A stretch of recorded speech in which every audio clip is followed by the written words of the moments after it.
अब से ठीक 50 साल पहले यानी 25 जून सन 1975 का दिन आजाद भारत के लोकतंत्र में काले दिन के नाम से बदनाम है। दुनिया भले ही आज 21वीं सदी और आर्टिफिशियल इंटेलिजेंस यानी एआई के घोड़े पर सवार होकर क्यों ना दौड़ने लगी हो, मगर इस तमाम प्रगति के बाद भी वैज्ञानिक युग में संसार में ऐसी कोई रबड़ नहीं बन पाई है जो अब से 5 दशक पहले बने इस काले दिन की कालिक को रगड़कर मिटा या धूमिल कर सके। अपनी मर्जी की मालकिन, बेहद जिद्दी और चमचों की चांडाल चौकड़ी के घेरे में हर लम्हा घिरी रहने वाली श्रीमती इंदिरा गांधी ने यूं तो और भी कई ऊंच नीच वाले कामों को अंजाम दिया, मगर जैसा बेतुका काम उन्होंने अपने सिंहासन को बचाने के लिए 25 जून 1975 को अंजाम दिया, वो सबसे भारी भी इंदिरा गांधी और कांग्रेस पार्टी को ही पड़ा। इंदिरा गांधी के द्वारा 21 महीने के लिए तब लगाए गए काले कानून यानी आपातकाल की हाय कहूं या फिर डरावना साया आज भी हाथ धोकर कांग्रेस पार्टी के पीछे लगा हुआ है, किसी जिन्न की मानिंद। आज के जमाने की पीढ़ी यही जानती समझती है कि सिर्फ आपातकाल ही यानी 25 जून 1975 ही भारत के इतिहास में काला दिन था। नहीं, ऐसा नहीं है। आज की पीढ़ी को यह भी समझना चाहिए कि आखिर आपातकाल लगाने की नौबत क्यों, कब और कैसे आई। क्या इंदिरा गांधी को अपना सिंहासन बचाने के लिए देश के ऊपर आपातकाल थोपने के सिवाय कोई और रास्ता नहीं बचा था? और कौन थे इलाहाबाद हाईकोर्ट के वो दबंग 24 कैरेट के ईमानदार जस्टिस जगमोहन सिन्हा, जिन्होंने इंदिरा गांधी और कांग्रेस के हाथों बिककर झुकने से बेहतर अकड़कर खड़े रहना स्वीकार किया। जस्टिस जगमोहन सिन्हा का अपने पथ और ईमानदारी से सूत भर भी न डिगना ही क्या इंदिरा गांधी और कांग्रेस के भविष्य की कब्र खोदने में किसी कुदाल या फावड़े की मानिंद साबित हुए? इसी सवाल के जवाब के लिए स्टेट मिरर हिंदी के लिए आपके हम जुबान संजीव चौहान ने 25 जून 2025 को बेबाक बात की। दिल्ली की न्यायिक सेवा के दौरान किसी के सामने कभी न झुकने वाले दिल्ली हाई कोर्ट के मशहूर और ईमानदार रिटायर्ड जस्टिस एस.एन. ढींगरा यानी शिव नारायण ढींगरा से। नमस्कार एस.एन. ढींगरा सर, मैं संजीव चौहान बोल रहा हूँ स्टेट मिरर हिंदी से। नमस्कार सर, इंदिरा गांधी ने, मिसेस गांधी ने 25 जून 1975 को इमरजेंसी लगाई थी, लेकिन कहते हैं कि इस इमरजेंसी की भूमिका जो है वो 12 जून 1975 से ही शुरू हो गई थी बननी। क्या कहानी है इलाहाबाद हाई कोर्ट और जगमोहन सिन्हा साहब जस्टिस जो थे उनसे लेके शुरुआत हुई? देखिए, इस की कहानी 12 जून से पहले नहीं बल्कि तब हो गई थी जब उन्होंने जजमेंट रिजर्व की थी। जजमेंट रिजर्व करते ही उनको ये हो गया कि कहीं जजमेंट हमारे खिलाफ ना हो, तो उन्होंने बहुत से काम करने शुरू कर दिए। पहला, उन्होंने हाई कोर्ट के जजेस और एक एमपी के द्वारा मैसेज भेजा जगमोहन लाल सिन्हा जी को कि आपको सुप्रीम कोर्ट का जज बना देंगे। वो उन्होंने मिसेस गांधी की तरफ से मैसेज गया था। हाँ, तो उन्होंने कहा देखो मैं एक बहुत छोटा आदमी हूँ, उस बड़ी कुर्सी के लायक नहीं हूँ। तो वो जो है उन्होंने ऑफर उसको मतलब इग्नोर कर दिया। दिल्ली हाईकोर्ट के पूर्व न्यायाधीश जस्टिस शिव नारायण ढींगरा की बात में दम है कि इलाहाबाद हाईकोर्ट के तत्कालीन जज जगमोहन सिन्हा की कोर्ट से अपने खिलाफ फैसला आने की भनक कहीं ना कहीं से इंदिरा गांधी को पहले लग गई होगी। अगर इंदिरा गांधी को अपना राजनीतिक भविष्य चौपट कर डालने वाले संभावित फैसले की भनक फैसले से पहले ही ना लग गई होती तो फिर भला इंदिरा गांधी या फिर उनके इशारे पर उस वक्त उनके चाटुकार नेता क्यों इलाहाबाद हाई कोर्ट के जस्टिस जगमोहन सिन्हा को इंदिरा गांधी के खिलाफ फैसला आने से पहले ही उन्हें भारत के सर्वोच्च न्यायालय का जज बना दिए जाने का लालच देकर खुलेआम खरीदने की नाकाम कोशिशों में जुट गए थे? आगे सुनिए दिल्ली उच्च न्यायालय के मशहूर और बेहद कम मगर नपा तोला बोलने के लिए पहचाने जाने वाले पूर्व न्यायाधीश एस.एन. ढींगरा बताते हैं कि कैसे और क्या न झेलना पड़ा अपने एक ऐतिहासिक मगर बेहद संतुलित फैसला सुनाने से पहले ही इलाहाबाद हाईकोर्ट के पूर्व जस्टिस जगमोहन सिन्हा और उनके निजी सचिव को।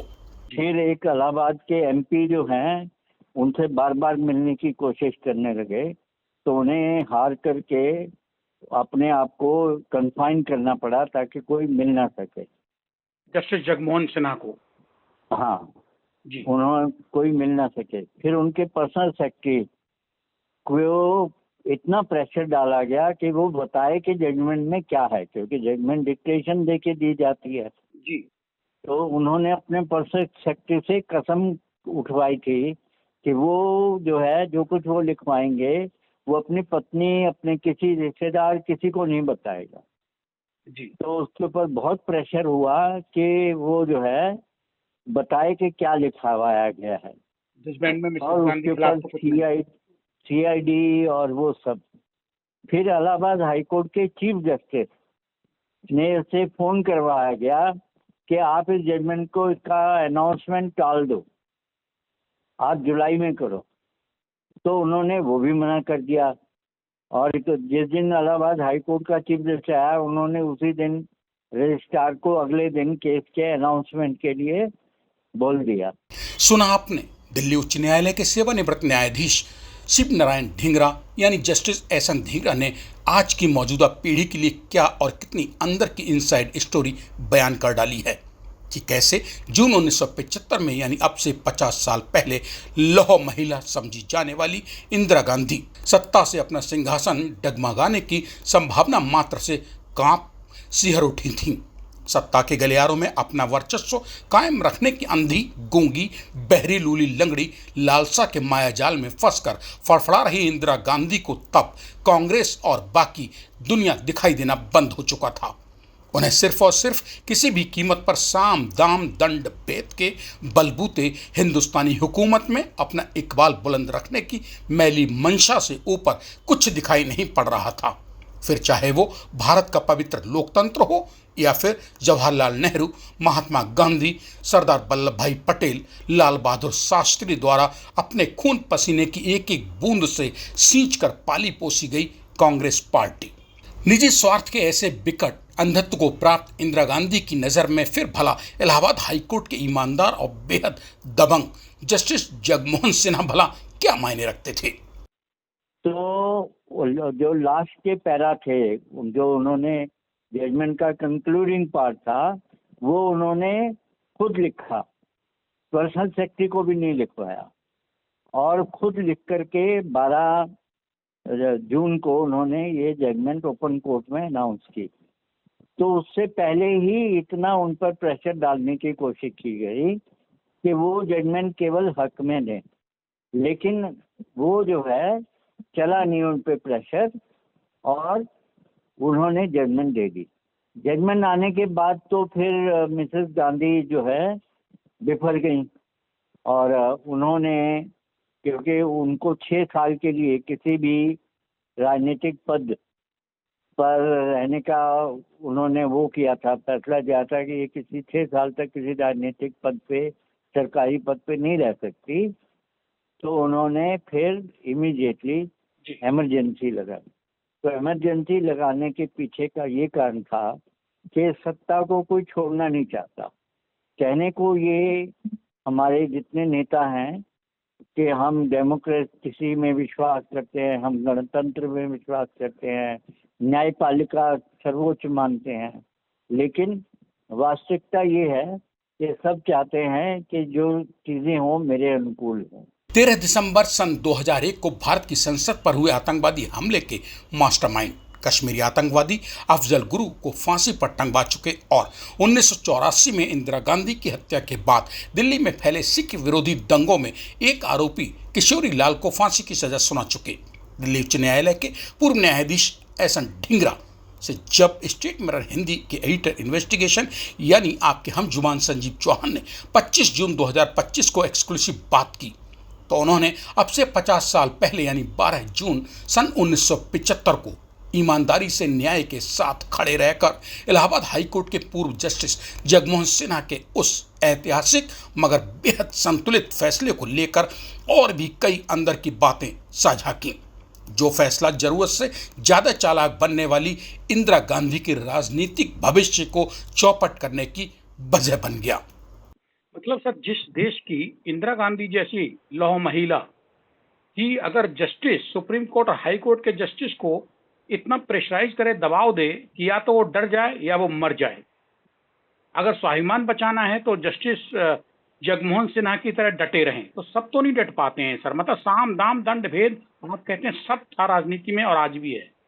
देखिए, मेरे हिसाब से न्यायाधीश उसी को बनना चाहिए जो डट सके।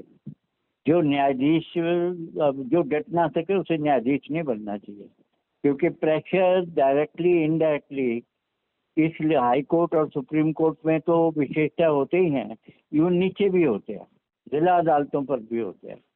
तो इसलिए न्यायाधीश को ये सोचकर बनना चाहिए कि उस पर प्रेशर आएंगे और उसे उन प्रेशर को नहीं मानना। इलाहाबाद हाई कोर्ट के जस्टिस जगमोहन सिन्हा अगर डिग गए होते अपने कर्म से, सत्यता से, तो सर क्या होता देश की राजनीति और मिस्टर गांधी का? तो भैया देखिए, उनके साथ तो बहुत सारी पेशकश की गई थी। उन्हें पेशकश दी थी हम आपको सुप्रीम कोर्ट ले आते हैं, उन्हें कहीं का गवर्नर भी बना दिया जाता।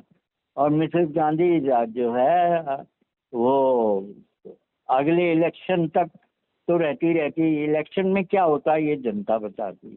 सर क्या मिसेस गांधी अगर हाथ धो के पीछे ना पड़ी होती और 6 साल का वो निष्कासन बर्दाश्त कर लेती, वो फैसला इलाहाबाद हाई कोर्ट का, तो आगे जो तबाहियां बर्बादियां हुई हैं वो सब बच सकती थी कांग्रेस की। देखिए, उन्हें वो भी नहीं करना था कि वो फैसला हाई कोर्ट का था। वो कुछ समय के लिए रिजाइन करके सुप्रीम कोर्ट में अपील की थी, उन्होंने रिजाइन कर देती और एक बड़ा ऑनरेबल उनके लिए होता है कि देखो उन्होंने न्याय के वो की गरिमा को बनाए रखा, उसको ऊंचे स्थान पर रखा और अपील तक की वेट की। हो सकता है उनके इस कदम से ही उनको बहुत ज्यादा प्रशंसा भी मिलती और जन समर्थन भी मिलता। ये क्या होता क्या नहीं होता ये कहना बड़ा मुश्किल होता है, लेकिन उनको चाहिए था कि वो इसको मान लेती और अपील करके अपने उस अपील में जो फैसला होता उसका इंतजार करती।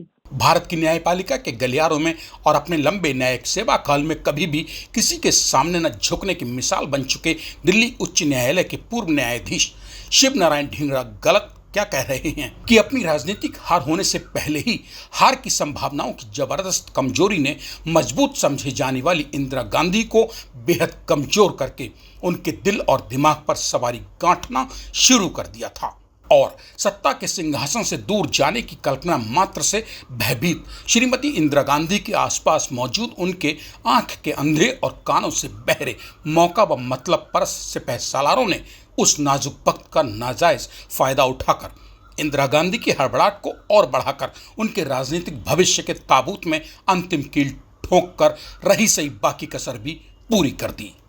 Justice S N. ढींगरा सर, क्या आप मानते हैं या कह सकते हैं इस बात पे कुछ कि मिसेस गांधी ने सुप्रीम कोर्ट और हाई कोर्ट को अपनी खाल बचाने, अपना सिंहासन बचाने के लिए खरीद फरोख्त खुल के करने पे आमादा थी? ये तो देखिए, जब मिसेस गांधी रही और जब जनता पार्टी का शासन था तो उनको अरेस्ट करके लाया गया था, शायद आपको याद हो जी। तो जिस एसीएमएम ने उनको पहली पेशी पर ही कह दिया था कि इनके खिलाफ केस नहीं बनता, उस एसीएमएम को सीधा दोबारा सत्ता में आते ही सीधा हाईकोर्ट जज बना दिया, बीच में एक डेपुटेशन देके। या पटियाला हाउस वाला मामला तो नहीं सर डिस्कस कर रहे हैं? आर दयाल थे वो जज जी, जो एसीएमएम थे, जिनको उन्होंने खुद जब सत्ता में आई तो पहले कहीं का कमीशन का वो बनाया हेड, कोई कंपनसेशन कमीशन थी और वहां से सीधा हाईकोर्ट ले गई, नहीं तो उनका हाईकोर्ट का नंबर कम से कम 15 साल बाद आता। हाँ, मतलब कांग्रेस ने मिसेस गांधी के ऊपर, कांग्रेस के ऊपर जिसने एहसान किया, चाहे वो जुडिशरी हुई, चाहे आईएएस आईपीएस हुआ, ब्यूरोक्रेसी, उस सबका उद्धार करते रहे, चाहे वो उस लायक था या नहीं था। उद्धार नहीं करते रहे, सबको टुकड़े डालते रहे। आप उद्धार कहना कहते हो, मैं तो ये कहूंगा कि ये टुकड़े डालना होता है कि लो भैया ये तुम्हारी कीमत है। शुक्रिया एस.एन. ढींगरा सर, ये हमारे साथ थे दिल्ली हाई कोर्ट के रिटायर्ड जस्टिस एस.एन. ढींगरा साहब, जो बात कर रहे थे कि इमरजेंसी की आखिर वजह क्या थी और कौन थे इलाहाबाद हाई कोर्ट के जस्टिस जगमोहन सिन्हा, जिन्होंने एक बात नहीं मानी मिसेस गांधी की और फैसला वही सुनाया जो उन्हें नजर आया। शुक्रिया Ehsan Dhingra sir. Thank you. अब तक दुनिया यही जानती थी कि अपने हाथों से सत्ता के सिंहासन को दूर जाते देखने से हड़बड़ाई इंदिरा गांधी ने तो अपने मूक बधिर चंद सिपहसालारों की चौकड़ी के चक्कर में उसके एक इशारे पर देश में आपातकाल लागू करने जैसा काला और एक आंख से देखने वाला काना कानून लागू करने जैसा बेसिर पैर का फैसला ही लिया था। 25 जून 1975 को इंदिरा गांधी द्वारा देश में लगाए गए आपातकाल पर बेबाक बातचीत के दौरान दिल्ली हाईकोर्ट के रिटायर्ड न्यायाधीश जस्टिस एहसन धिंगरा तो स्टेट मिरर हिंदी को एक और ही गजब की इनसाइड स्टोरी भी सुना बता गए कि दिल्ली के पटियाला हाउस कोर्ट के जिन ACMM आर दयाल ने इंदिरा गांधी को कोर्ट से जेल भेजने के बजाय जमानत देकर घर वापस भेज दिया था, उन्हीं ACMM आर दयाल को एहसान उतारने की एवज में बतौर गिफ्ट इंदिरा गांधी ने सत्ता में लौटते ही दिल्ली हाईकोर्ट का जज तक बना डाला। यानी 25 जून 1975 को श्रीमती इंदिरा गांधी द्वारा अपना सिंहासन बचाने की मैली चाहत में भारत में लागू किए गए आपातकाल ने अगर लाखों बेकसूर बेगुनाहों को बेवजह ही जेल में ठुसवाने जैसा कुकृत्य अंजाम दिया, तो उसी आपातकाल ने देश की राजनीति को आईना दिखाते हुए उसे नंगा करने में कोई कोर कसर नहीं छोड़ी थी कि कैसे सत्ता और सत्ता के भूखे, सत्ता को पाने के लालची नेताओं के गिरने की कोई हद या सीमा नहीं होती है। बस सत्ता पाने के नशे में मदाहंध नेता को समय रहते इस बात की भनक भर लग जानी चाहिए कि सत्ता उससे दूर होने वाली है। फिर कैसा जगमोहन सिन्हा जैसा सख्त मिजाज ईमानदार जज, कैसा कानून और किसके कोर्ट कचहरी, सबके सामने नेता टुकड़ा फेंकने में शर्म नहीं खाएगा। इसी के साथ अब आज यानी 50 साल पहले 25 जून 1975 को देश में लगाए गए आपातकाल जैसे कलंक दिवस के 50 साल पूरे होने पर पेश इस विशेष कार्यक्रम में मुझे यानी अपने हम जुबान संजीव चौहान को दीजिए इजाजत। इसी तरह के बेबाक बेखौफ कार्यक्रम घर बैठे देखने सुनने के लिए आप हमारे YouTube चैनल को सब्सक्राइब करके बेल आइकॉन बटन भी तो दबाते जाइए, ताकि घर बैठे आपको तुरंत मिल सके हमारे और भी तमाम बेलाग कार्यक्रम। नमस्कार।